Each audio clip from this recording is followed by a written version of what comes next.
Okay, so ibang ambience na naman tayo at ang ganda talaga ng Siquijor. Yun sa left side, doon kami nag-breakfast kanina. So Berna, what's the plan for today? Okay, smile ka muna. Kuna muna kita ng picture. Okay. Mas maganda kasi itong sandali. Mas maganda yung upuan ko. Okay, ready? Okay, smile. Okay, so what's the plan today? Massage tayo? Massage? Oh. Massage na naman? Hindi, punta lang tayo ron. Tingnan natin. Kung mura. Hindi, magpa-sign up tayo dun sa Apo, di ba sabi mo? Sige. Oh, let's go. Okay. Check out tayo. Bibili tayo ng kwarto. Super ganda talaga rito, Berna. Oh. Piti yung mga cottages. Puros mga nakaharap sa dagat. Oh. May forget ka? May forget nga. Ano nakalimutan mo? Ay, bag mo. Okay, so dito naman tayo dumaan. Laki talaga, lawak, ano? Maganda talaga itong Siquijor na to. Ano to, siguro third time na natin dito. Hello! Yes, how's your morning? Ha? So far so good. Okay, yan ang gusto ko. Lagi kayong magaganda. Hey, thank you so much, sir. Yes, yun ang magandang comment dito sa Siquijor. The service is close to excellent, kung hindi fantastic. Ayun, mga nag-i-enjoy. Nasa dagat na, pa-posing, no? Yan ang maganda. Ang daming mga duyan, sunbeds. Tsaka tignan nyo yung color, oh. Yung color scheme niya maganda, oh. Yes. Just too nice to relax. Daming mga areas to have breakfast.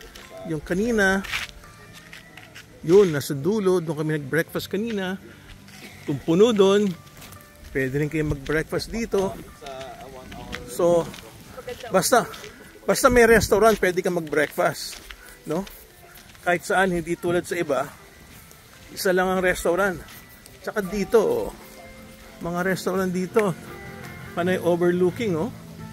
Tawa ka talaga sa view. Kung view lang ang hanap mo, panay view ang Siquijor Coco Grove. So, you can stay there the whole day. Kahit di kayo magkwentuhan,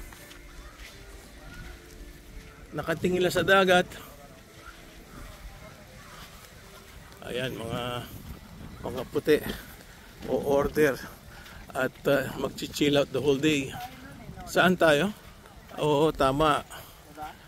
Yes, kailan tayo nagstay dito na kasama yung mga bata? Dito tayo nagstay, oh. Dito tayo. Ito yung upuan na ni-reserve natin, oh.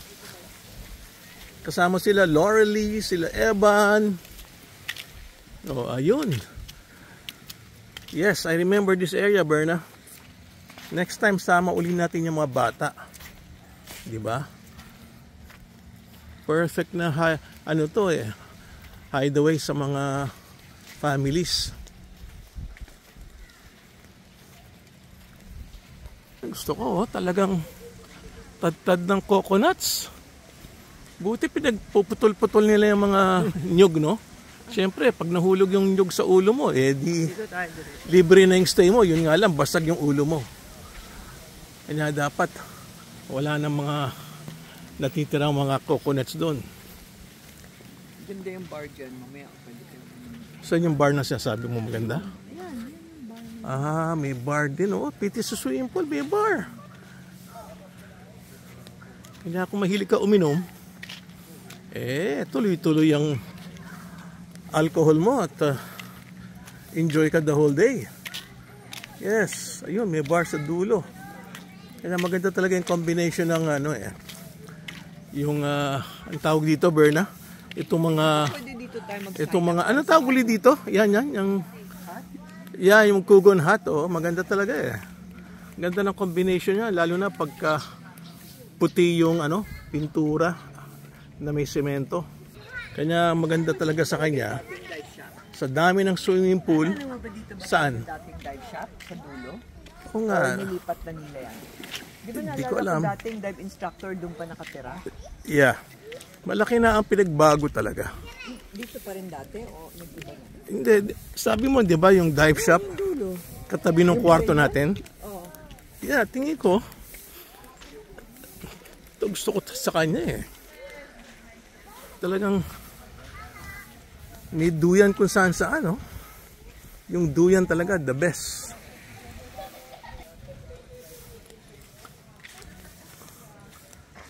Ganda talaga ni, Sikihor Coco Grove.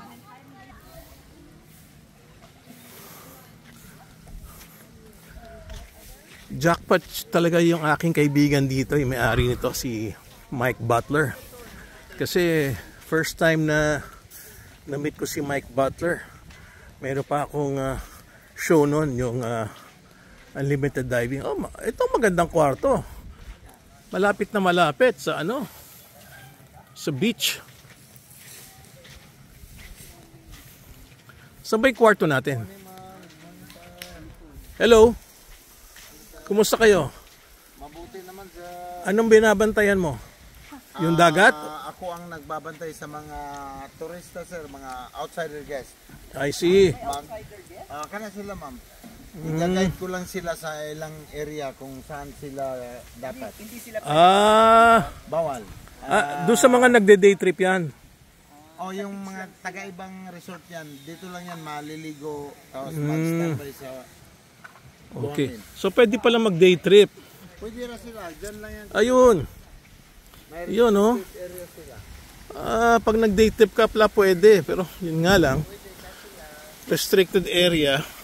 So hindi ka pwedeng paikot-ikot sa beach. Pwede ka hanggang dyan ka lang. Pwede na rin.